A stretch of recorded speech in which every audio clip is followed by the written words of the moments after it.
Wilkinson County, Georgia, 1853.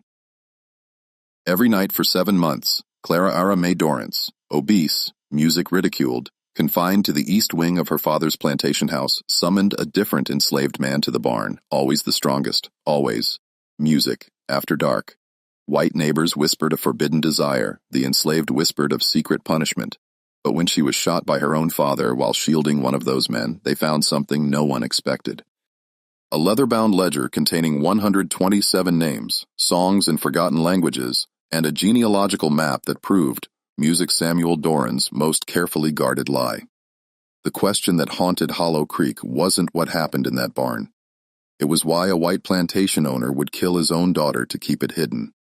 Clara May Dorance was 24 years old in the spring of 1853, music, weighing approximately 280 pounds, according to the physician's notes recovered from the Dorance estate papers, now housed in the Georgia Historical Society archives. She suffered from what contemporary medical records termed corpulence and respiratory distress, likely undiagnosed thyroid disease combined with the sedentary confinement imposed by her father, Samuel Dorance, proprietor of Hollow Creek Plantation, 11,840 acres of cotton production employing 63 enslaved persons as recorded in the 1850 federal census. Claire rarely appeared at county social functions. Estate correspondence reveals that Samuel declined invitations on her behalf, citing delicate constitution within the plantation's internal hierarchy. Even the house servants mocked her weight, her labored breathing, her isolation. One former cook, music, interviewed by the Freedmen's Bureau in 1866 recalled, Master called her his shame. Said she looked like something that didn't belong in a proper house. What no one understood, what wouldn't be discovered until the probate inventory following the violence of October 1853, was that Clara May's physical appearance was itself evidence of the secret Samuel Dorance had spent 2 decades concealing. Her body, subjected to contempt and exile within her own home, carried genetic proof of a marriage that violated every social structure of the antebellum South. The barn summons began in March 1853. The pattern was consistent. Between 9 and 10 p.m. after Samuel retired, Clara's housemaid would deliver a name to the overseer's cabin.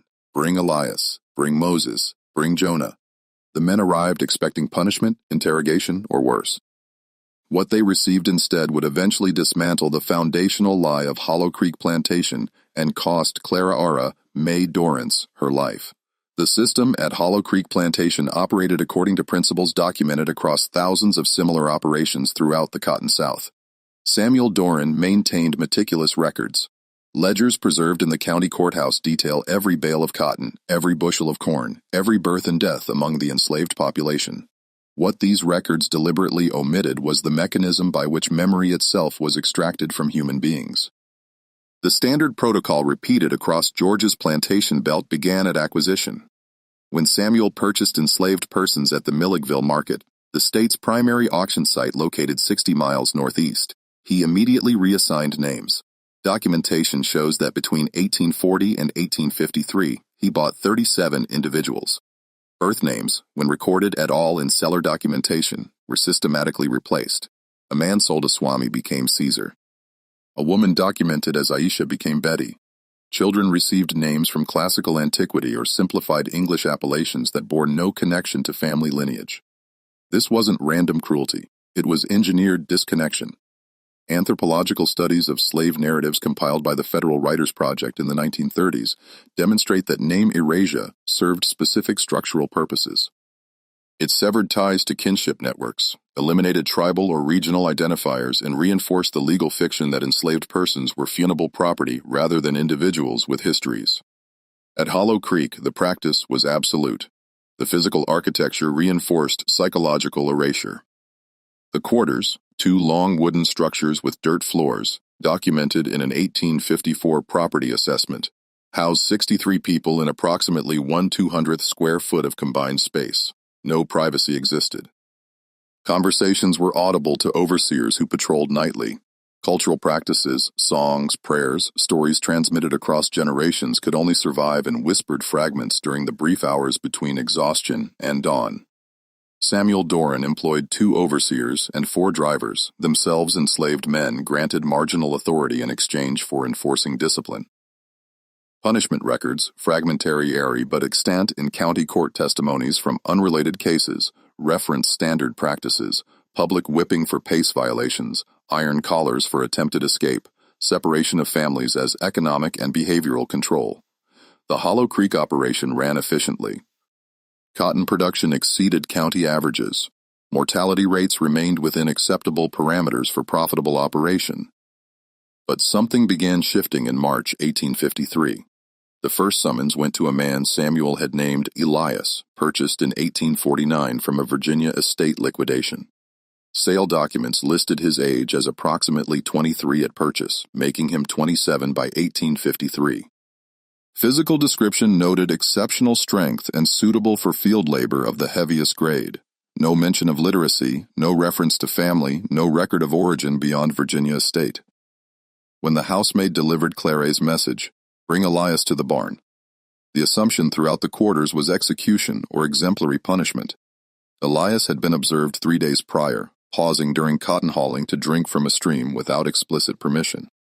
Minor infractions often preceded major consequences. The logic of terror depended on disproportionate response. Elias walked to the barn expecting to die. Instead, Clara May Dorance was sitting on a wooden crate near the back wall, illuminated by a single oil lamp. She was breathing heavily. The barn's humidity exacerbated her respiratory condition, and her hands were shaking. She looked at Elias for a long moment, then pushed a tin cup of water across the dirt floor toward him. "Drink," she said. Elias didn't move. Every instinct trained by 4 years at Hollow Creek warned against accepting anything from anyone connected to Samuel Dorance. Kindness, in his experience, was prelude to violation. Clara kept her voice low. "I'm not my father. I need you to understand that first." Elias remained standing, calculating distances to the door, estimating whether this was a test of obedience or a trap with delayed consequences. "What was your name?" Clara asked.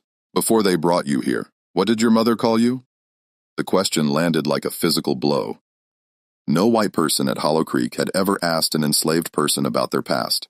The entire system depended on the fiction of permanent natural subordination, a fiction that required erasing any evidence of life before bondage. Elias said nothing. Clara May opened a leather-bound book. Not a Bible, not a ledger, but something personal with hand-stitched binding. "I'm going to write it down," she said. "Your real name, where you came from, anything you remember. I'm going to keep a record of who you were before my father tried to make you into property. Why?" Elias's voice was barely audible. "Because someone should remember," Clara May said. "And because I just found out that I'm not who I thought I was either." Over the next 2 hours, Clara May extracted fragments of Elias's history. He had been born in the Tidewater region of Virginia on a plantation where his mother worked as a seamstress. His birth name was Elijah. His mother had taught him numbers by counting stitches. His father had been sold south when Elijah was 7 years old. When the Virginia estate dissolved following the owner's death, Elijah, along with 43 others, was sold at auction to settle debts. He had been 19 years old. He remembered his mother's face. He remembered her singing a specific song about a river that connected earth and sky. Clara May wrote everything in careful script, asking him to repeat phrases when her hand cramped from the speed of transcription. She didn't ask him to use the name Elas. She called him Elijah. When the session ended, Clara gave him a piece of cornbread wrapped in cloth. Real cornbread from the main house kitchen, not the rough corn mash distributed to the quarters. "Come back tomorrow night," she said. "There are 62 other people here whose names I need to write down." Elijah walked back to the quarters in a state of cognitive dissonance so profound he couldn't speak when the others asked what happened. How could he explain that a white woman, the daughter of the man who owned him as legal property, had just spent 2 hours documenting his humanity? The second summons went to a man Samuel called Moses, aged approximately 35, purchased in 1847 from a South Carolina rice plantation. The third went to Jonah, aged 41, acquired through estate sale in 1845. The pattern continued. Clara systematically summoned every adult man in the quarters, prioritizing those who performed the heaviest labor, those whose bodies bore the most visible evidence of the system's violence. Each session followed the same structure: water, space to breathe. The question, "What was your name before?" By June 1853, Clara had documented 23 individuals. The leather-bound book contained names in multiple languages: Ijibibo, Mandinka, Akan, Wolof, phonetically transcribed as accurately as Clara could manage. She recorded songs, fragmentary airy prayers, descriptions of landscapes that no longer existed for the people who remembered them. One man described a baobab tree near his childhood village. Another recalled a specific pattern of stars visible only from a coastal region 3,000 miles away. Clarice's methodology was instinctive but anthropologically sophisticated. She understood without formal training that memory preservation required specificity. She asked for details, colors, sounds, textures, names of siblings, words for common objects. She created what modern historians would recognize as oral history documentation, an archive of lives that the legal and economic structures of slavery were designed to erase. But Clara's project wasn't purely altruistic research, it was also investigation. In late April 1853, while searching the main house for additional writing materials, Clara May had discovered a locked trunk in the attic storage room. The lock was rusted. She forced it open with a fire poker. Inside, wrapped in a piece of silk that had deteriorated with age, was a portrait approximately 8 inches by 10 inches, painted on wood panel in the style common to itinerant portrait artists of the 1820s. The woman in the portrait was young, perhaps 20 years old, with dark skin and distinctive facial features that suggested West African ancestry. She wore a simple cotton dress and a necklace made of cowrie shells. Shells that Clara knew from her rudimentary education were used as currency in certain West African regions and carried spiritual significance in multiple cultural traditions. On the reverse of the portrait, written in ink that had faded to brown, was a single line in her father's handwriting. Josephine married 14th of March, 1828. Manumitted same date. Clara sat on the attic floor for 30 minutes holding the portrait, reconstructing the architecture of her own life. Manumission, music, meant legal emancipation from slavery. Marriage meant her father had at age 26 taken a formerly enslaved woman as his wife. The music date, 1828, meant this marriage occurred 1 year before Clara May was born in 1829. Josephine was her mother. Her mother, whom Samuel had told her, died in childbirth. Her mother, whom he claimed was the daughter of a respectable Charleston family, and whose absence he explained with vague references to complications and tragic circumstances. Her mother, whose image had never hung in the house, whose name was never spoken, whose existence had been systematically deleted from family narrative. Clara May understood immediately why Samuel had hidden this. In 1828, Georgia law permitted manumission under specific circumstances, and legal marriage between a white man and a free black woman, while socially catastrophic, wasn't technically illegal, though it was grounds for complete social ostracism. But maintaining economic and social standing required erasing evidence of that marriage. Samuel had rebuilt his identity as a conventional white plantation owner. His wealth derived from enslaving people who shared his wife's and his daughter's African ancestry. Clara May's physical appearance, which Samuel treated as a shameful aberration, was genetic inheritance from Josephine. The broader nose, the fuller lips, the hair texture that required constant chemical straightening, the skin that tanned darker than other white women's. These weren't defects, they were evidence. Samuel's cruelty toward Clara wasn't paternal disappointment. It was self-hatred projected onto living proof of what he'd tried to erase. The revelation transformed Clara's barn project from anthropological curiosity to existential mission. She wasn't just preserving other people's memories, she was recovering her own erased history. Every name she documented was an act of defiance against the same erasure logic that had deleted her mother from existence. By July, Clara May had expanded her documentation. She began asking about skills, not just memories. Who knew medicinal plants? Who could work metal? Who understood astronomy well enough to navigate by stars? She was creating not just a memorial, but a record of expertise, evidence that the people Samuel Dorance classified as property possessed, music, specialized knowledge that matched or exceeded that of their supposed masters. One man, whom Samuel called Caesar, described the precise technique for setting a broken bone using splints and plant fiber binding. Another, called Marcus, explained a crop rotation system that improved soil nitrogen content, a practice that music predated European agricultural science by centuries. A woman named Ruth detailed a method for preventing childhood fever using willow, music bark tea, which contained salicylic acid, the active compound later synthesized as aspirin. Clara wrote everything down. The leather-bound book expanded to 2 volumes, then 3. She stored them under a loose floorboard, music beneath her bed, wrapped in oilcloth to prevent moisture damage.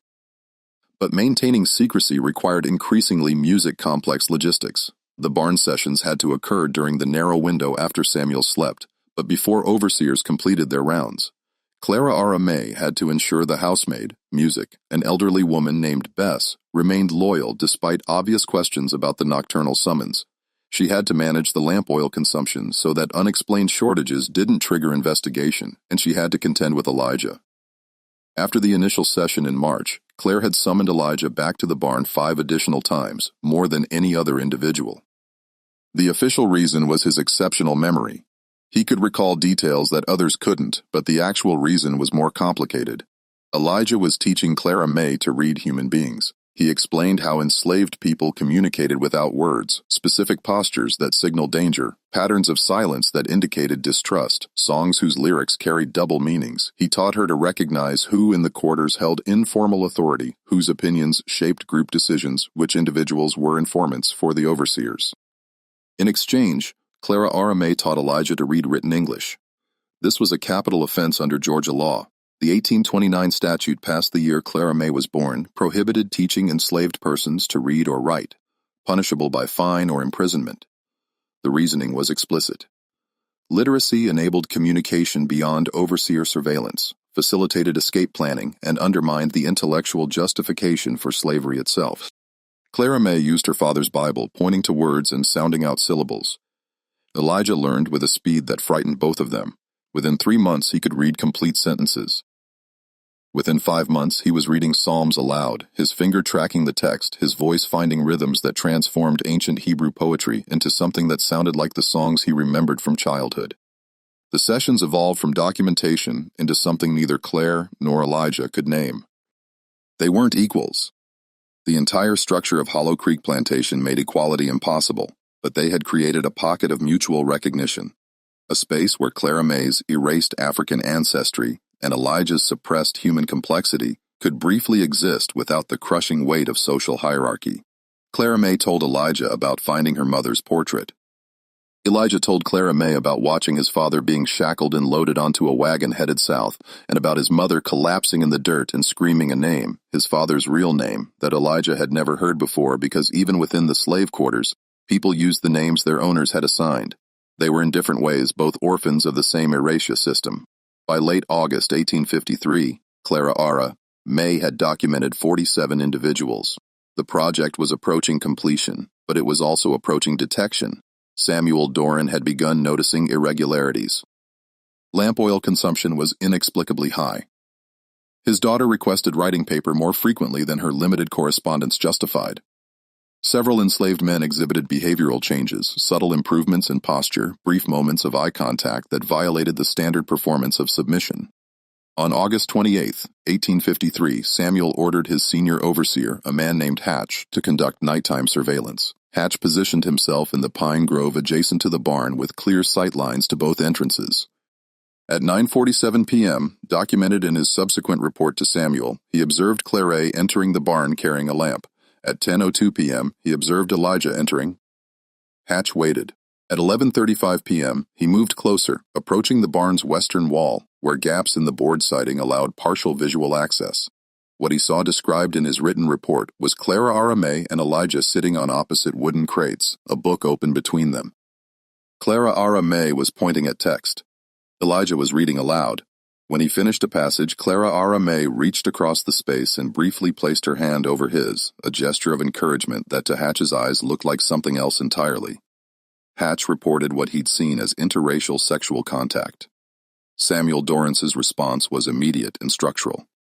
This wasn't personal rage, it was systematic restoration of hierarchy. Literacy instruction threatened the plantation's economic foundation. Physical contact between his daughter and an enslaved man threatened his social standing, and both together threatened to expose the secret of Josephine, because if Clara felt kinship with enslaved people, she might publicly acknowledge her own African ancestry. Samuel's decision was calibrated for maximum deterrent effect: public punishment of Elijah, permanent confinement of Clara May, and comprehensive investigation to identify any other instances of improper contact. On August 30th, 1853, at approximately 11 a.m., Samuel ordered Elijah brought to the main yard in front of the house. He summoned every enslaved person from the fields. He sent riders to notify neighboring plantation owners. By noon, approximately 80 people had assembled, 63 from Hollow Creek, plus visitors whose presence would ensure the story spread across the county.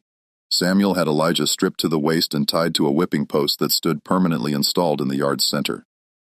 The post mentioned in multiple period accounts of plantation discipline was a squared oak timber approximately 7 feet tall, with iron rings at 3 heights for securing ropes. Samuel didn't delegate this punishment. He administered it personally. The whip, preserved in a museum collection and photographed in the 1920s before being destroyed in a fire, was a braided leather instrument approximately 4 feet long with a wooden handle and a tapered lash designed to break skin without causing immediately fatal damage. This was technology refined over generations to maximize pain while preserving the victim's capacity for continued labor. Samuel struck Elijah 37 times. Multiple witnesses, including 2 white neighbors who testified in unrelated court proceedings years later, described the scene.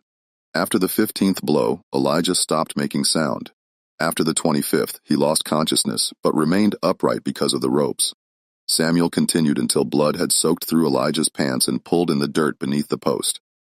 Clara watched from her bedroom window. She was screaming, but the glass muffled the sound. When she tried to force the door open, she discovered Samuel had ordered it locked from the outside. Samuel's public statement delivered to the assembled crowd was brief. "This is what happens when my property forgets its place and when my daughter forgets hers." The message was understood by everyone present. Elijah's punishment wasn't about literacy or even about the perceived physical contact. It was about symbolic restoration. Samuel was demonstrating that he controlled both his daughter and his enslaved population, that any breach of hierarchy would be met with overwhelming violence, and that compassion itself was grounds for punishment. Elijah was cut down at approximately 12:40 p.m. and dragged back to the quarters. The plantation's medical overseer, a white man with rudimentary training who treated both livestock and enslaved people, applied salt to the wounds to prevent infection, a procedure that caused agony but improved survival rates. Clara May remained locked in her room for 3 days. On the second day, she stopped screaming and began writing. On the third day, Samuel opened the door and found her sitting on the floor surrounded by pages covered in dense handwriting. "I know what you did," Clara said. Her voice was steady. "I know about Josephine. I know you manumitted her and married her, and then you deleted her from existence because you were too cowardly to live with your own choice. I know that's why you hate me, because every time you look at me, you see her. You see the truth about who you are." Samuel stared at his daughter. Then he walked out and locked the door again. That night, Elijah regained consciousness in the quarters. His back was a topography of damaged tissue, lacerations crossing older scars, flesh swollen and hot with inflammation. 2 women from the quarters were attempting to keep him hydrated, spooning water into his mouth while he drifted in and out of awareness. Around midnight, Elijah opened his eyes and said 3 words, "I can read." The statement didn't make sense to the women caring for him. They assumed he was delirious, but Elijah was making a calculation. Samuel Dorance had tried to erase his personhood through violence. Clara Dorance had restored it through literacy and documentation. Whatever happened next, Elijah now possessed something that couldn't be taken away: the ability to access written information, to understand the documents that governed his own bondage, to decode the legal structures that classified him as property. He could read. That meant he could forge a travel pass. He could read a map. He could understand the North Star navigation methods documented in abolitionist literature. He could theoretically escape, but escape meant leaving behind everyone he'd come to know in the quarters. It meant abandoning Clara May, who had risked everything to document their histories, and it meant accepting that the book containing his mother's name, his mother's song, music, his own past would remain hidden under Clara May's floorboards, potentially music lost forever. Elijah made a decision that violated every music survival instinct. He decided to stay, to recover, and to find a way to get that book out of Hollow Creek Plantation before Samuel discovered it. He had no way of knowing that Clara May was making the same decision. Elijah's recovery violated medical probability. The 37 lash wounds should have produced fatal infection, a common outcome documented in plantation medical logs across the South, where sepsis killed approximately 30% of severe whipping victims within 2 weeks. But Elijah survived through a combination of Ruth's medical expertise and his own physiological resilience. Ruth, the woman whom Samuel called by that English name, but who had been called Iodel before her sale at age 14, understood wound care through knowledge transmitted across 3 generations. She applied picuses made from comfrey root to reduce inflammation, forced Elijah to drink willow bark tea despite music his fever-induced resistance, and changed his dressings twice daily, music, using cloth strips boiled in water, a sterilization practice that European medicine wouldn't formally adopt for another decade. By September 7, 1853, Elijah could sit upright. By September 12th, he could walk short distances. By September 18th, he resumed limited field work. Samuel's economic calculations didn't permit extended recovery periods. Music, and Elijah understood that visible disability would prompt sale to a trader, effectively a death sentence given his injuries. But Elijah's physical recovery was paralleled by strategic planning. He had 19 years of experience reading power dynamics, and he understood that Samuel Dorance's public punishment had created instability rather than restoring order. The whipping had been excessive, music even by plantation standards. 2 of the white witnesses, men who themselves owned enslaved people and regularly administered physical punishment, had departed Hollow Creek that day, disturbed by what they'd seen. One of them, a planter named Terence Morton, whose correspondence was later preserved by his descendants, wrote to his brother, "Dorance has lost his sense of proportion. A man beats property, music, to correct behavior, not to annihilate value." This was something else. This was personal rage dressed as discipline. Within the quarters, the punishment had produced not fear, but rage. Suppressed, carefully hidden rage, but rage, music, nonetheless. Elijah's literacy lessons with Claire, music, had been suspected by several people in the quarters, but the severity of his punishment seemed disproportionate to the offense. The public nature of the violence, the invitation of outside witnesses, Samuel's statement about his daughter. These elements communicated that something deeper was at stake. People in the quarters began asking questions. Why had Clara May been calling men to the barn for months? Why had Samuel suddenly intervened after tolerating it since March? Why did he mention his daughter in the same breath as Elijah's punishment? Moses, a man who had lived at Hollow Creek for 11 years and held informal authority in the quarters due to his age and judgment, approached Elijah on September 20th music as they worked adjacent rows in the cotton field. She was writing something, Moses said quietly, his hands continuing to pick cotton so that any observing overseer would see only work. Every time one of us came back from the barn, she'd been writing. What was in those books? Elijah kept his eyes on the cotton. Our names, our real names, where we came from, what we remembered. Moses stopped picking for half a second, a dangerous pause that could attract attention, then resumed. Why? Because she found out her mother was like us. Elijah said she found out she's part of what her father is trying to erase. The information moved through the quarters that night with the velocity of conspiracy. By morning, everyone knew Clara May Dorance was recording their histories because she had discovered her own African ancestry, and Samuel Dorance had nearly killed Elijah to prevent that information from spreading. The revelation restructured how the enslaved population understood Clara's barn project. It wasn't white benevolence or anthropological curiosity. It was an insider attempting to document what the system was designed to destroy. Clara was in a sense one of them, trapped by different mechanisms, but trapped nonetheless. This understanding created dangerous solidarity. Several people in the quarters began discussing how to retrieve the books from Claire's room. The plan was logistically impossible.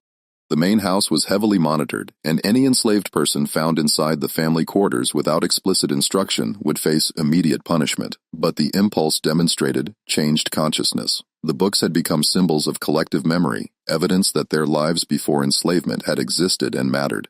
Meanwhile, Clara May remained confined to her room. Samuel had stationed Bess, the elderly housemaid, outside her door with instructions to permit no visitors and monitor all activity. Meals were delivered 3 times daily. Waste bucket was emptied each morning. Clara May was allowed no writing materials, no books except a Bible, no communication with anyone except Bess, who was herself terrified of Samuel and refused to speak beyond necessary instructions. But Samuel had underestimated his daughter's resourcefulness. Clara May had spent 24 years developing strategies for navigating confinement. She understood that the house's architecture included features that Samuel, focused on external plantation management, barely noticed.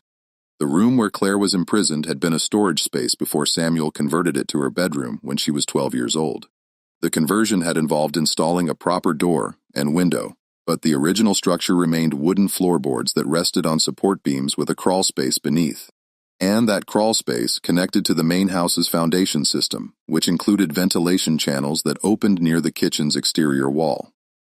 On the night of September 22nd, Clara May used a metal hairpin to pry up one of the floorboards near her bed.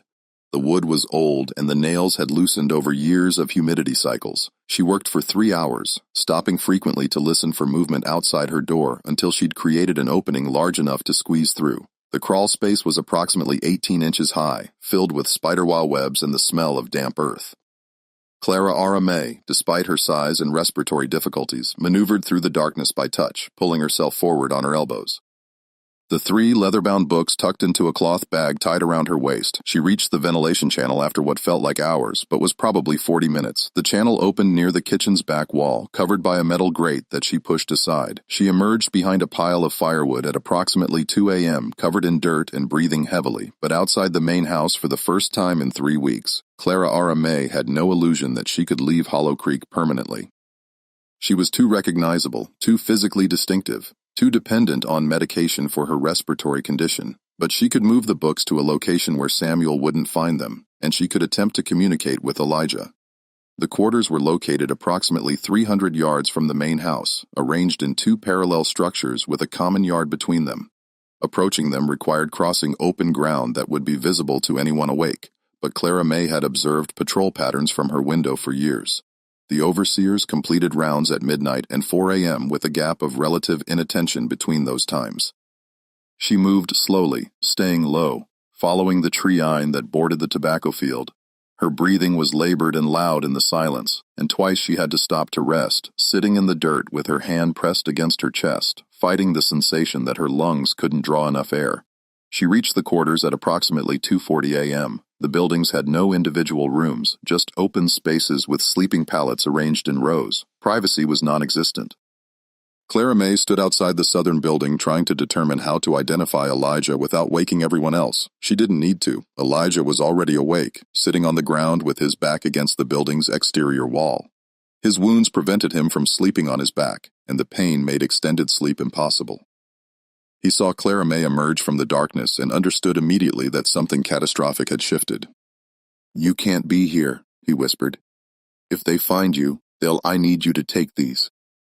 Claire unwrapped the cloth bag and pulled out the 3 books. "Everything is written down, names, places, songs, everything. You can read now. You can understand what's in here. You have to get these out of Hollow Creek."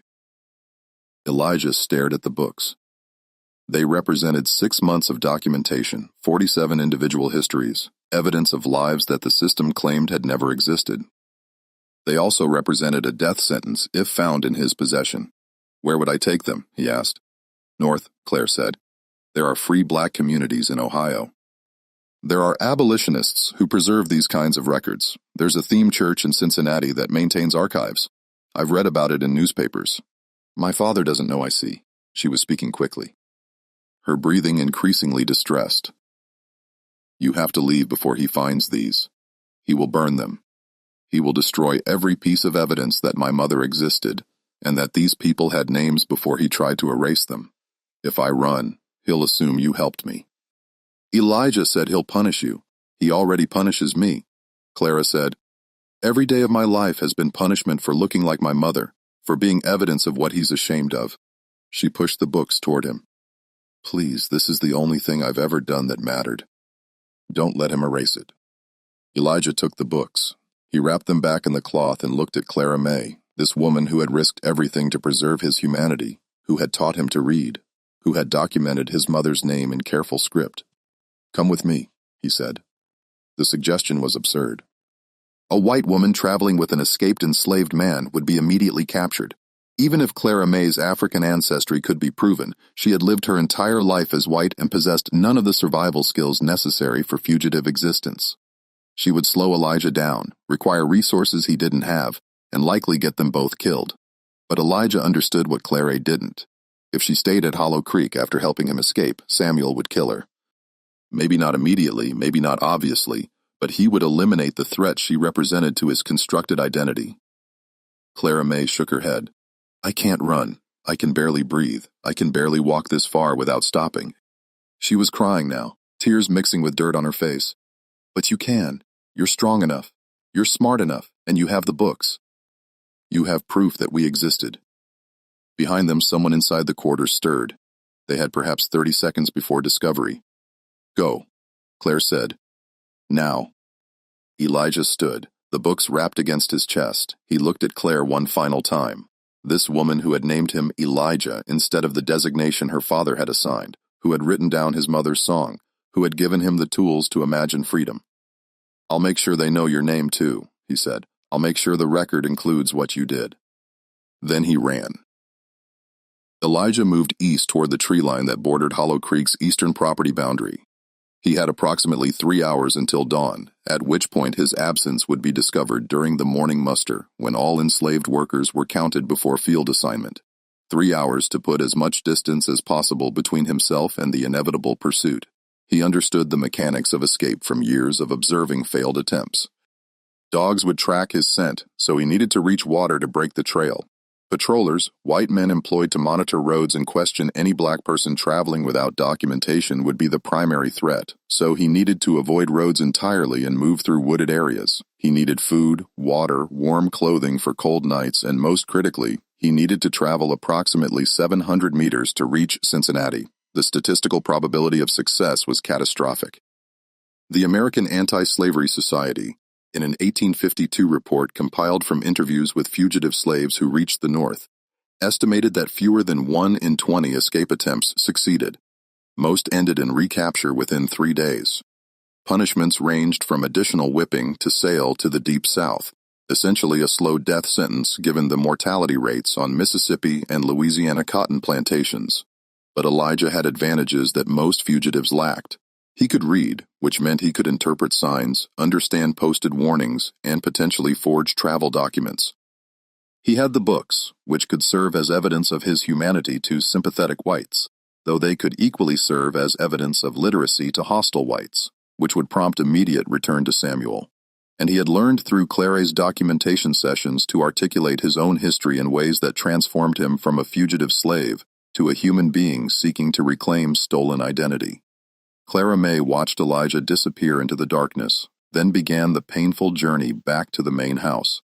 She was crying so hard that breathing became nearly impossible, and twice she collapsed in the dirt, her chest heaving, her vision narrowing. But she reached the ventilation channel, crawled back through the foundation space, and emerged in her room at approximately 4:15 a.m., minutes before the morning overseer patrol. She replaced the floorboard, smoothed the displaced dirt as best she could, and lay on her bed fully clothed, covered in evidence of her nocturnal activity. If Bess entered before Clara May could clean herself, the escape assistance would be immediately obvious. But Clara May was beyond caring about consequences. She had spent 6 months documenting erased histories, and she had just given those histories the only chance they had for survival. She fell asleep, still covered in dirt, the hairpin she'd used to pry up the floorboard still clutched in her hand. Morning muster revealed Elijah's absence at 6:30 a.m. The overseer counted twice, verified the count with the driver, then immediately reported to Samuel Dorance. Samuel's response demonstrated his understanding that this wasn't random flight. This was connected to Claire's documentation project. He went directly to Claire's room. Bess was outside the door, clearly distressed. She had checked on Claire at dawn and found her asleep, but covered in dirt with evidence of recent strenuous activity. She hadn't known whether to wake Samuel immediately or wait for Claire to wake naturally and provide explanation. Samuel didn't knock. He forced the door open and saw his daughter lying on the bed, her clothing filthy, her face streaked with dried tears and dirt. He walked to the bed, grabbed Claire's arm, and pulled her upright. "Where are the books?" he demanded. Claire met his eyes. For the first time in her life, she wasn't afraid of him. She had already lost everything, her mother, her identity, her freedom. The only thing left was the truth. Gone. She said, "Elijah has them. He's going to make sure the world knows what you tried to erase. He's going to make sure people know my mother existed. He's going to make sure everyone you've enslaved is remembered, music as human beings with names and histories." Samuel's face underwent a transformation that Clara May had, music never seen before. It wasn't anger. It was something closer to fear. The fear of a man whose entire identity depended on a lie that was about music to be exposed. "You've destroyed everything," Samuel said quietly. "Do you understand that? You've destroyed this family, this plantation, everything I've built." "You destroyed it," Clara May said, "when you erased my mother, when you tried to make me ashamed of what I am, when you beat Elijah nearly to death for the crime of learning to read. You're the one who destroys things." Samuel released her arm and stepped back. For a moment, Clara May thought he might strike her. Instead, music turned and walked out, locking the door behind him. Within 2 hours, Samuel had organized a pursuit party. He enlisted both plantation overseers, 4 enslaved drivers who were promised freedom in exchange for Elijah's capture, and 6 white men from neighboring plantations, men whose economic interests depended on preventing successful escapes that might encourage their own enslaved populations to attempt flight. The dogs picked up Elijah's scent immediately and tracked east, music, toward the Okanay River. Samuel rode with the pursuit party carrying a rifle and a coiled rope. His instructions to the party were explicit: bring Elijah back alive if possible, but if capture music proved difficult, kill him and burn the books. The chase continued for 18 hours. Elijah had reached the Oconee by dawn and waded upstream for 2 miles to break the scent trail, a standard fugitive tactic that worked against dogs but required traveling in cold water that sapped body heat and energy. He emerged on the river's western bank in a location he'd memorized from years of studying the landscape during fieldwork. A dense pine, music forest that provided cover and connected to a network of creeks that would permit continued water travel. But Elijah was injured, exhausted, and traveling with 3 heavy books that slowed his movement. By noon on September 23rd, the pursuit party had closed the distance to approximately 3 miles. Elijah could hear the dogs. He made a calculation that violated survival instinct. He stopped running and started reading. Elijah sat against a pine tree, opened the first book, and began reading the entries Clara May had documented. He read his own entry first, his birth name, his mother's name, the song she had sung. Then he read Moses's entry. Then Ruth's, then 20 more names, family histories, descriptions of landscapes that existed only in memory. If he was going to be captured and killed, he wanted to die knowing what the books contained. He wanted Claire's 6 months of work to matter, even if only to him, even if only for 30 minutes. He was on page 47 when he heard the dogs break through the underbrush approximately 400 yards behind him. He carefully wrapped the books back in cloth, tucked them inside his shirt, and resumed running. The terrain shifted to swampland, difficult for dogs, difficult for horses, dangerous for humans. Elijah wed through standing water, feeling for solid ground with each step, knowing that one wrong placement could mean sinking into mud deep enough to trap him. Behind him, the pursuit party slowed. Horses couldn't navigate the swamp safely. Dogs lost the scent in water. Elijah gained 2 hours. By evening on September 23rd, he had traveled approximately 40 miles from Hollow Creek, exceptional distance for a fugitive on foot, but still more than 600 meters from Cincinnati. He was soaked, bleeding from wounds that had reopened during the run, and approaching hypothermia from hours in cold water. He needed food, dry clothing, and shelter, but every farmhouse represented potential capture.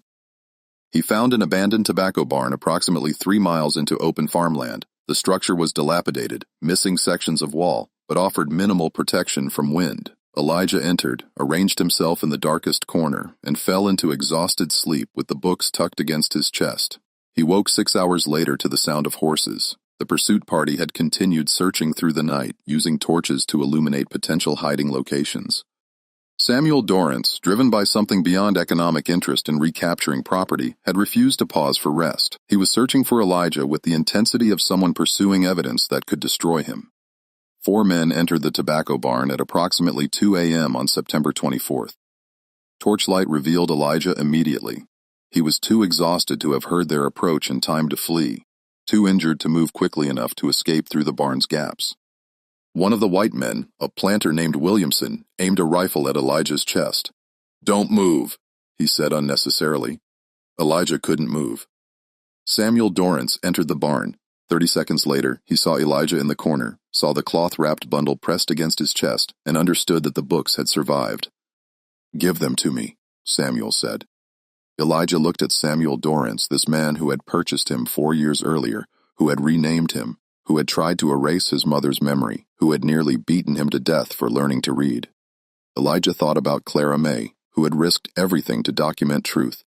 He thought about the 47 names written in those books, the songs, the memories, the evidence of lives that the system claimed had no value. No, Elijah said. It was perhaps the first time in Samuel Doran's adult life that an enslaved person had directly refused his command. The word hung in the barn's cold air, impossible and undeniable. Samuel raised his rifle. The sequence of events that followed was documented by 3 witnesses whose testimonies, while contradictory in some details, agreed on essential facts. Williamson, standing closest to Samuel, reported that Samuel's hands were shaking, unusual for a man experienced with firearms. One of the enslaved drivers, a man named Jacob, later testified to a Freedmen's Bureau investigator that Samuel said something under his breath before firing, something that sounded like, "You're just like her." The rifle discharged, but the shot went wide. Samuel's hands had been shaking too severely for accurate aim.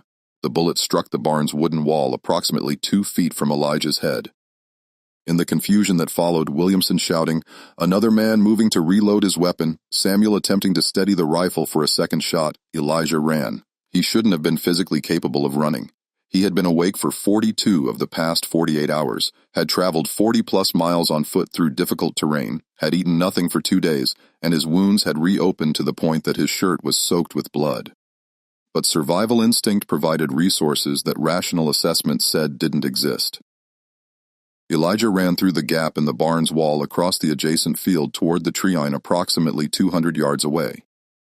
Behind him, 3 men fired rifles. All 3 shots missed. Shooting at moving targets in darkness, even with torchlight, required skill and calm that the chaotic circumstances didn't permit. Elijah reached the trees. The pursuit party followed, but the dogs had been left with handlers a mile back, and tracking a single man through dense forest at night without canine assistance was nearly impossible. The chase continued for another hour before Samuel ordered his men to halt and regroup. They had failed to recapture Elijah. More critically, they had failed to recover the books. Samuel returned to Hollow Creek at dawn on September 24th. He went immediately to Clara May's room and unlocked the door. Clara May was sitting on the floor, her back against the wall, breathing with obvious difficulty. She looked up when her father entered, and her expression combined exhaustion, defiance, and something approaching victory. "Did you find him?" she asked. Samuel didn't answer immediately. He crossed the room, grabbed Claire by her hair, and dragged her off the floor. Then he pressed the rifle barrel against her temple. "You are going to tell me where he's going." Samuel said, "You are going to tell me every route, every contact, every plan. Because if those books reach the North, if abolitionists get hold of evidence that I manumitted and married a black woman, if people discover that he couldn't finish the sentence, even in rage, even with a rifle pressed against his daughter's head, he couldn't speak the truth aloud." Clara May met his eyes.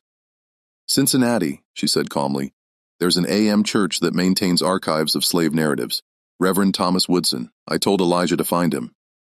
I told him to make sure the books are preserved and published." "You're lying," Samuel said, but his voice carried uncertainty.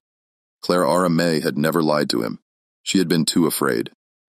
But this version of his daughter, covered in dirt, breathing with difficulty, speaking calmly with a rifle pressed to her head, was someone he didn't recognize. "I'm not lying," Clara said. "I want you to know exactly where those books are going. I want you to know that you can't stop it. The whole world is going to know what you tried to erase. They're going to know about Josephine. They're going to know about me. And they're going to know the names of every single person you've enslaved. Their real names, not the names you assigned them." Samuel pulled the trigger. The rifle misfired. Samuel Doran had maintained the weapon poorly. Moisture had compromised the powder, a common mechanical failure in the humid Georgia climate. The hammer struck. The percussion cap sparked, but the main charge failed to ignite. The barrel produced only a dull click against Clara May's temple. For 3 seconds, neither father nor daughter moved. Samuel stared at the rifle, his hands trembling. Clara May remained motionless, her breathing labored but steady, her eyes fixed on her father's face. Then Samuel lowered the weapon and walked out of the room. He didn't lock the door. Clara sat on the floor for approximately 20 minutes processing what had just occurred. Her father had attempted to kill her. The mechanical failure of the rifle was the only reason she remained alive. The implication was clear. Samuel valued his constructed identity more than his daughter's life. Given the opportunity to choose between preserving his secret and preserving Clara May, he had chosen the secret. The unlocked door represented a different kind of violence. Samuel was communicating that Claire's confinement no longer mattered because she had already destroyed everything worth protecting. She was free to move through the house, free to leave the plantation entirely if she could manage it physically because her existence had become irrelevant to him. Clara May stood slowly using the wall for support. Her respiratory distress had worsened over 3 weeks of confinement. The stress, the limited movement, the crawl through the foundation space had all exacerbated her condition. Each breath required conscious effort, but she forced herself upright and walked through the unlocked door. The main house was quiet. Bess was nowhere visible. Samuel had retreated to his study. Clara walked slowly through the hallway, past the parlor where she'd spent years looking through windows at a world she wasn't permitted to enter, past the dining room where Samuel entertained guests, while Clara May remained hidden upstairs. She walked to Samuel's study and pushed open the door without knocking. Samuel was sitting at his desk, the failed rifle disassembled in front of him. He looked up when Clara entered but said nothing. "I'm going to the county courthouse," Clara May said. "I'm going to request copies of your marriage record to Josephine. I'm going to request her manumission papers. I'm going to make sure there's legal documentation of my mother's existence and my ancestry, and then I'm going to send that documentation to every abolitionist newspaper in the North." Samuel's face remained expressionless. "You'll destroy yourself too," he said quietly. "The moment you prove you have African ancestry, you lose legal status as white. Under Georgia law, any person with 1/8 or more black ancestry can be classified as colored. You'll have no property rights, no legal standing, no protection." "I know," Claire said. "I've read the statutes. I found your law books while you were at the county seat last year." She was breathing hard, her words coming in short bursts. "I don't care. I would rather be legally recognized as what I actually am than continue pretending to be something I'm not while you profit from enslaving people who share my mother's ancestry. They'll never let you testify." Samuel said, "Even if you obtain the documents, even if you prove your ancestry, courts don't accept testimony from colored persons against whites. You can't legally harm me." "I don't need to harm you legally," Clara said. "I just need to tell the truth publicly. Social standing doesn't require legal proceedings. It requires reputation. And your reputation will be destroyed the moment people know you married a black woman and then enslaved people who were in some sense your wife's relatives." Samuel stood slowly from his desk. "If you do this, you'll have nothing. No home, no family, no means of support. Where will you go? Who will shelter a woman who's revealed herself to be colored?" Clara had already considered this question during her 3 weeks' music of confinement. The answer was logical but terrifying. She would go, music north, attempt to locate Elijah, and if possible join whatever free black community had given him refuge. She had no illusions about the difficulty. She was physically compromised. Music socially inexperienced and possessed no practical survival skills, but remaining at Hollow Creek meant accepting that her life would continue as it had been, isolated, music despised, complicit in the system that had erased her mother. "I'll go where Elijah went," Clara said, "and I'll make sure the world knows what you are." She turned and walked out of the study, through the hallway, and out the main house's front door. The first time she had exited through that door, rather than the side entrance designated for family members too shameful to display publicly. Samuel didn't follow her. He sat back down at his desk and began cleaning the rifle, his movements methodical and precise, as though routine maintenance could restore order to a world that had collapsed around him. Clara walked across the yard toward the quarters. It was approximately 10 a.m., and most of the enslaved population was in the fields, but several people remained near the buildings. Elderly individuals whose field labor had been reduced, women with infants, children too young for full work assignments. They watched Clara approach with expressions ranging from confusion to suspicion. White people didn't walk to the quarters without specific purpose, and Clara May's disheveled appearance, dirty clothing, labored breathing, obvious distress, suggested crisis rather than routine inspection. Ruth emerged from one of the buildings carrying a basket of laundry. She saw Clara and stopped, her face carefully neutral. The expression enslaved people learned to maintain in the presence of whites, revealing nothing that could be music used against them. "I need help," Clara said. Her voice was barely audible. "I need to get to the county courthouse. I need to obtain legal documents, and I need someone to tell me the routes Elijah might have taken north." I'm going to follow him. Ruth didn't respond immediately. The request was so far outside normal plantation dynamics that processing it required recalibration of everything Ruth understood about white behavior at Hollow Creek. You're asking me to help you run away? Ruth finally said. Yes, Clara May said. Why would I do that? Ruth asked. Why would I risk punishment to help you, a white woman, the owner's daughter, escape? Because I'm not white, Claire said. My mother was black. Music. My father manumitted and married her, then erased her from existence. I've spent my whole life living as white. But I'm not. I'm what my father has tried to destroy, music, and I have information about roots and contacts that might help other people escape, and I want to share that information before I leave. Ruth studied Clara May's face, the broader nose, the fuller lips, the features that Samuel had treated as deformity, but that made genetic sense given Josephine's ancestry. The revelation recontextualized everything. Clara May's isolation, Samuel's cruelty toward her, the barn documentation project. If what you're saying is true, Ruth said slowly, then you're in more danger than Elijah. Your father will kill you to protect his secret, not might kill you.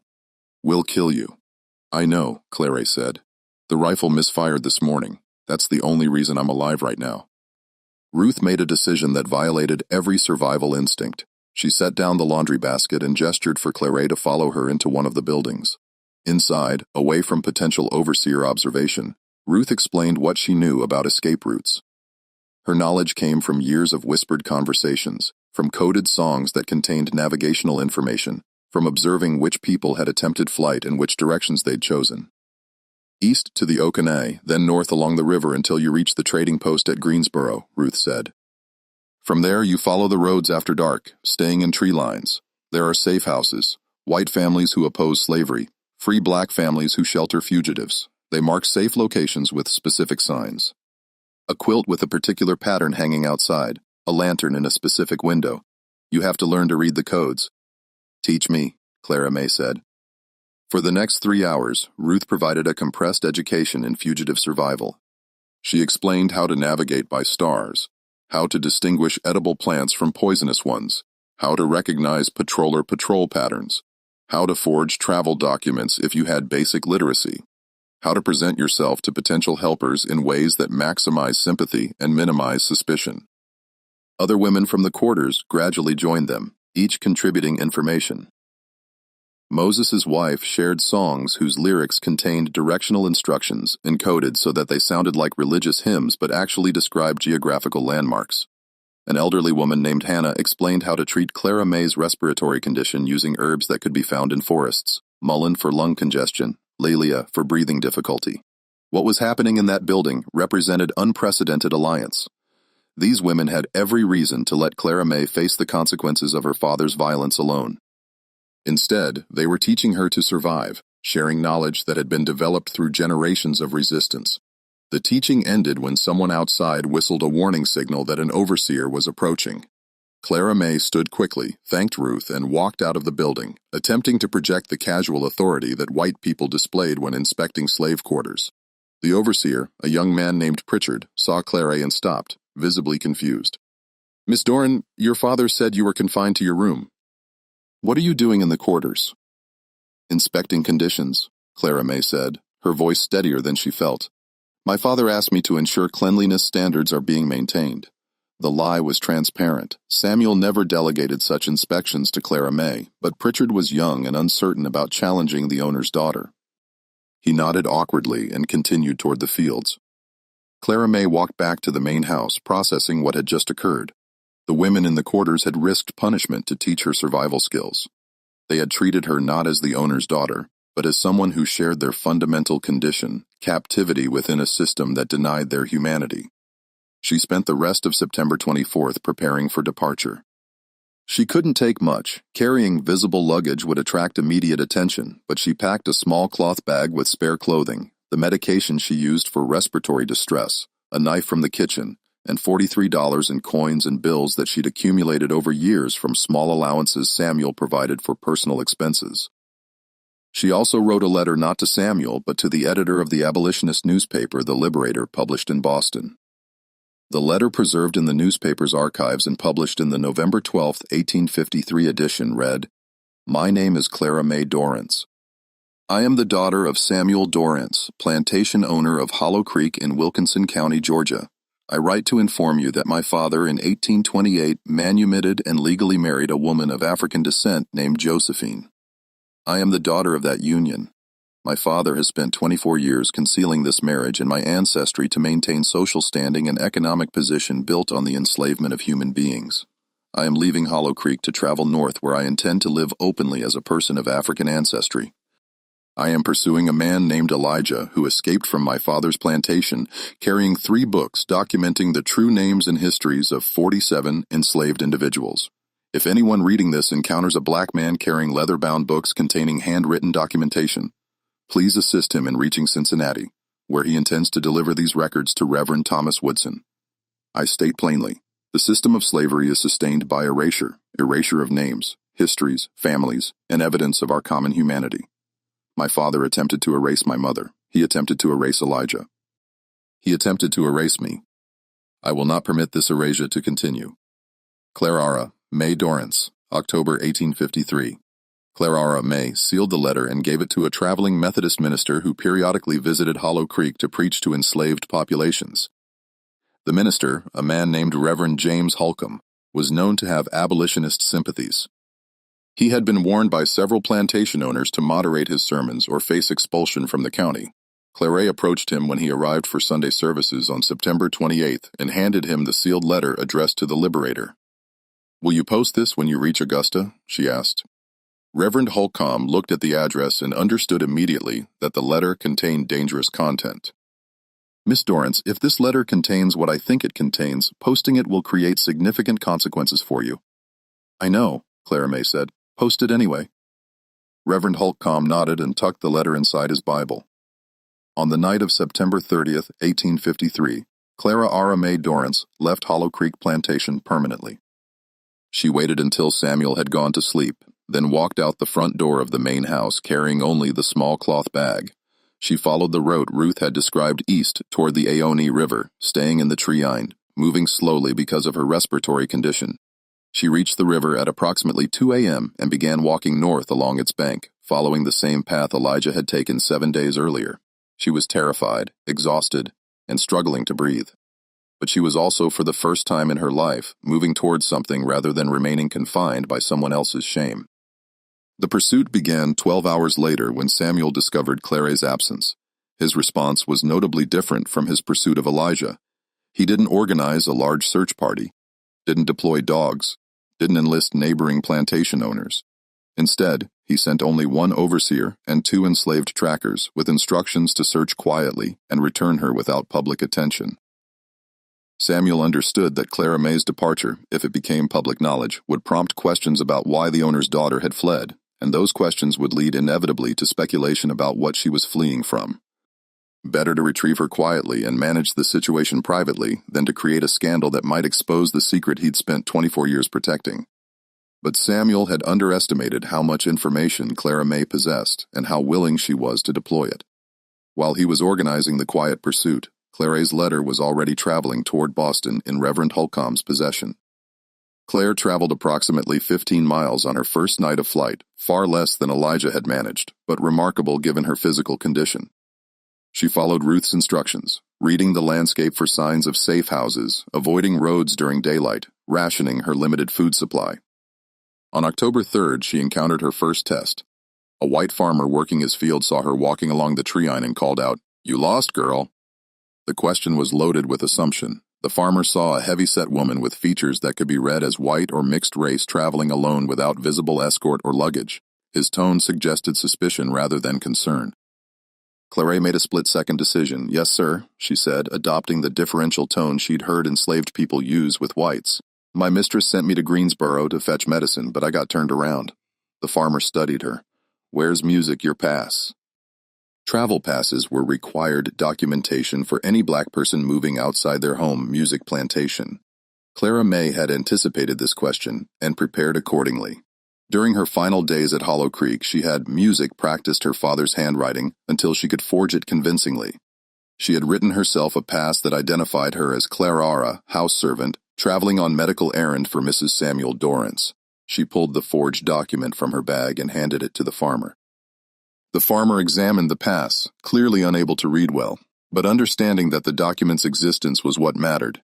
He handed it back. "Greensboro's that way," he said, pointing north about 8 miles. "Stay on the road and you'll hit it by evening."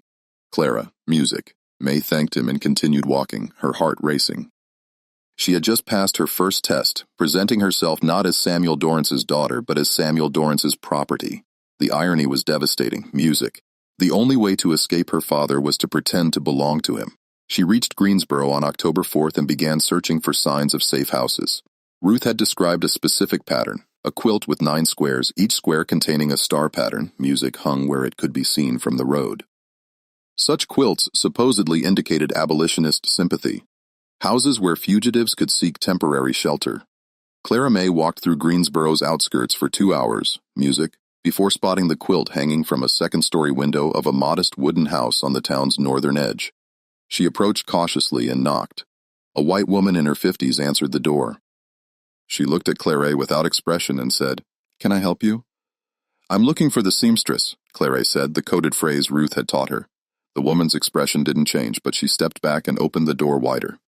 "Music, come in."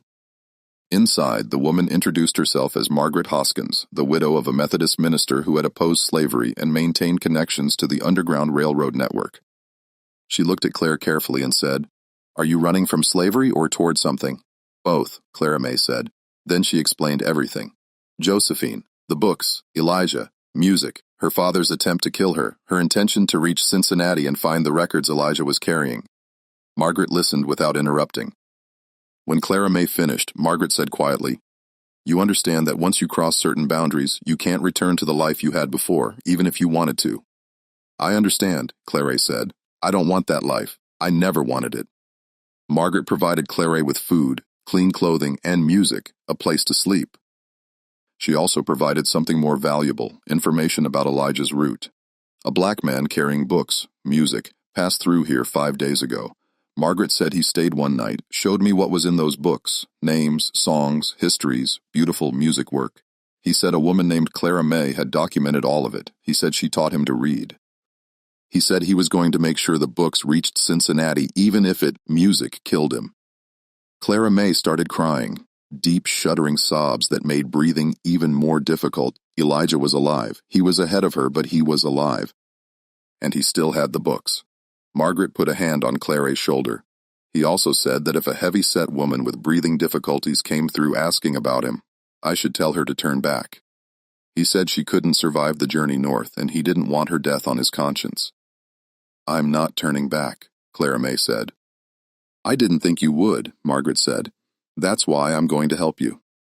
Over the next 3 days, Margaret provided Clara May with crucial assistance. Better clothing, a warmer coat for cold nights ahead, medicine for her respiratory condition, and letters of introduction to other safe houses along the route to Tennessee. She also taught Clara May how to navigate the complex social codes of traveling as a mixed-race woman in a society that insisted on strict racial categories. "When you're with white people, you need to present as colored and subservient," Margaret explained. "When you're with free black communities, you need to present as someone escaping slavery. When you're with other fugitives, you need to present as someone who understands their experience. You'll be performing different versions of yourself depending on context. It's exhausting, but it's how you survive." Clara May left Margaret Hoskins' house on October 8, 1853, with a clearer understanding of the journey ahead. She had approximately 600 meters remaining to reach Cincinnati. She was traveling approximately 10 to 15 meters per day, depending on terrain and her physical condition. At that rate, assuming no major setbacks, she would reach Cincinnati sometime in late November or early December. Behind her, Samuel Dorance's quiet pursuit had ended in failure. The 2 trackers he'd sent reported that Clara May's trail disappeared near Greensboro. They suspected she'd received assistance, but couldn't prove it. Samuel faced a choice: expand the search publicly, which risked exposing why his daughter had fled, or accept that she was gone and attempt to manage the social consequences. He chose the latter. Samuel began telling neighbors that Clara May had died suddenly of respiratory failure, a plausible explanation given her chronic breathing difficulties. He commissioned a small gravestone and held a quiet memorial service. He answered condolence letters with vague references to tragic circumstances and God's will. It was a final erasure. Samuel was deleting his daughter from existence the same way he deleted Josephine. But Clara May's letter reached Boston on October 19, 1853. The Liberator published it in full on November 12th, along with an editorial note. We have verified that Samuel Dorance is indeed a plantation owner in Wilkinson County, Georgia, and that marriage records exist for a Samuel Dorance and a Josephine, no surname listed, dated March 1828. We have also verified that manumission papers were filed for the same Josephine on the same date. Miss Dorance's account appears credible. The publication created immediate scandal.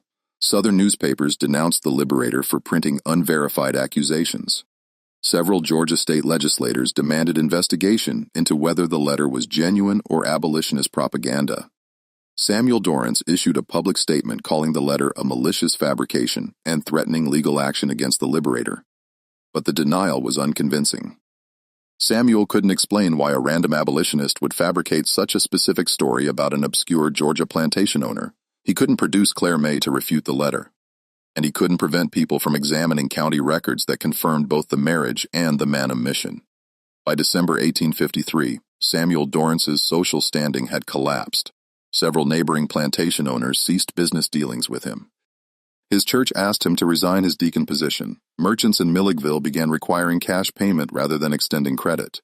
The system that had sustained Samuel's wealth and status, a system built on strict racial hierarchy and white supremacy, couldn't tolerate the revelation that he'd violated its foundational rules. Meanwhile, Clara May was still traveling north.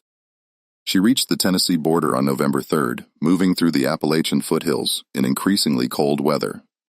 Her respiratory condition worsened with the cold. She was coughing blood by early November, sleeping only 2 or 3 hours per night because lying down made breathing impossible. She should have died. Medical assessment of her documented symptoms suggests advanced respiratory failure, possibly pneumonia complicated by her underlying thyroid condition. But she continued moving, sustained by whatever combination of will and desperation permits human beings to exceed physiological limits. On November 18th, 1853, Clara May reached the Ohio River, the boundary between slave territory and free territory. She crossed at night using a small boat operated by Underground Railroad contacts and collapsed on the northern bank. She had traveled approximately 640 miles in 7 weeks. A free black family found her unconscious near the river and brought her to Cincinnati, where she was treated by a physician who specialized in caring for fugitive slaves and free black refugees. The physician's notes, preserved in Cincinnati Medical College archives, document Clara May's condition. Patient presents with severe respiratory distress, malnutrition, exhaustion, and exposure-related injuries. Prognosis poor. Patient repeatedly asks for information about Elijah and the books. The Clara May survived. She regained consciousness on November 22nd and immediately asked the physician about Elijah. There's a man named Elijah Clark who came through Cincinnati 5 weeks ago. The physician said he carried books, documentation of enslaved people's histories. He delivered them to Reverend Woodson at the A.M. Church. Reverend Woodson has been copying the contents and distributing them to abolitionist publications. The books are becoming important evidence in anti-slavery arguments. They're proof that enslaved people have histories, families, identities, everything the system claims they lack. Where is Elijah now? Clara asked. He stayed in Cincinnati for 2 weeks, then continued north to Canada. The physician said he wanted to be completely out of reach of slave catchers.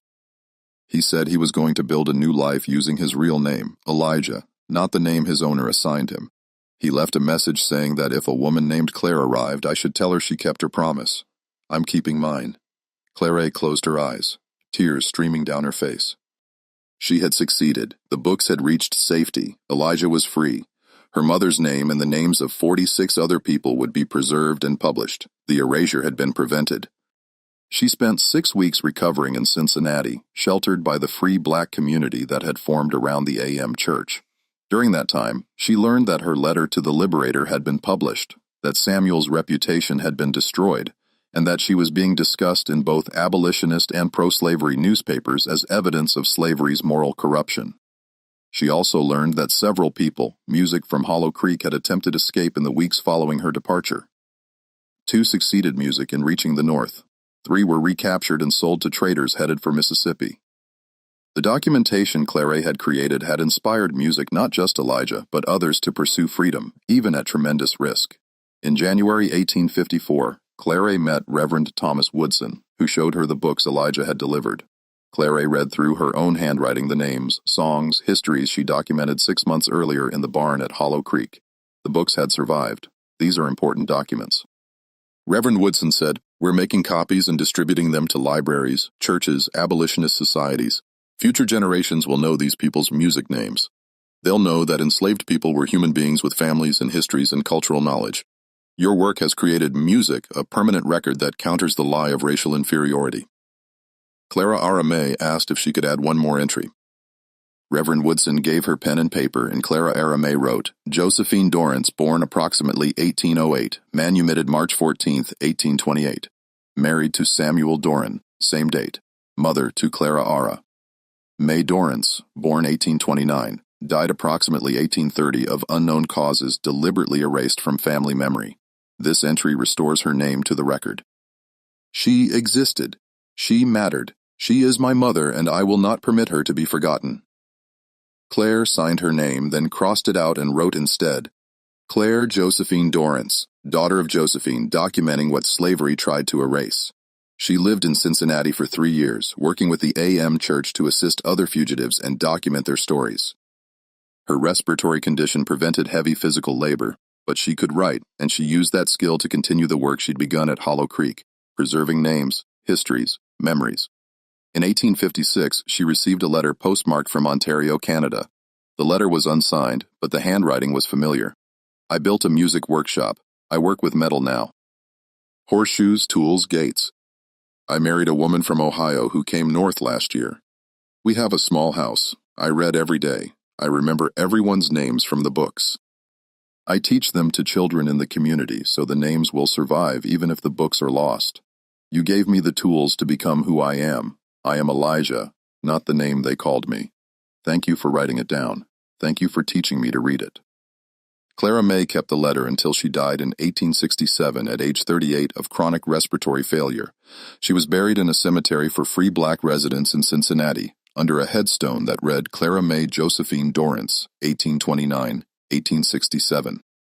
She remembered the 3 books she documented were copied and distributed to 17 institutions across the North and Canada. During the Civil War, abolitionists used excerpts from the books in propaganda materials arguing for emancipation. After the war, the Freedmen's Bureau used the books as evidence in legal cases, establishing the identities and family connections of formerly enslaved people. Music. In 1923, a historian researching antebellum Georgia discovered references to the books in archived abolitionist correspondence. He traveled to Cincinnati and located one of the original volumes in the church archives. His subsequent article, published in the Journal of Negro History, brought renewed attention to Clara May's documentation project. In 1968, during the Civil Rights Movement, activists rediscovered Clara May's story and used it as an example of interracial resistance to slavery and white supremacist falsification of history. Her documentation method, asking people for their real names, their family histories, their cultural knowledge, became a model for oral history projects focused on recovering marginalized voices. The books themselves, or copies of them, are now housed in 6 institutions: the Library of Congress, the Smithsonian National Museum of African American History and Culture, Yale University's Bayer Rare Book Library, the Schamberg Center for Research in Black Culture, the Cincinnati Museum Center, and the National Archives of Canada. Hollow Creek Plantation was sold at auction in 1857 to settle Samuel Dorance's debts. Samuel died in 1859, impoverished and socially isolated in a boarding house in Augusta, Georgia. His obituary made no mention of Clara May or Josephine. His death was recorded as natural causes, though neighbors reported that he had become increasingly unstable in his final years, talking to himself about books and names and erasure. Elijah Clark, the name he chose to use permanently after reaching Canada, lived until 1891. He established a blacksmith shop in Ontario, raised 4 children, and became a community leader in the settlement of formerly enslaved people near Windsor. He taught literacy classes for adults and children using the same method Clara May had used with him, starting with names, asking people to write their real names, the names their mothers had called them. One of Elijah's grandsons became a teacher and later a principal of a school in Detroit. That grandson carried the surname Dorance, not as a mark of ownership, but as a memorial, a reminder that a white woman had chosen solidarity with enslaved people over complicity with her father's violence. In 1982, a descendant of Elijah Clark donated a family Bible to the Ontario Archives. Inside the Bible's front cover was a handwritten note dated 1854. "My name is Elijah. My mother called me Elijah."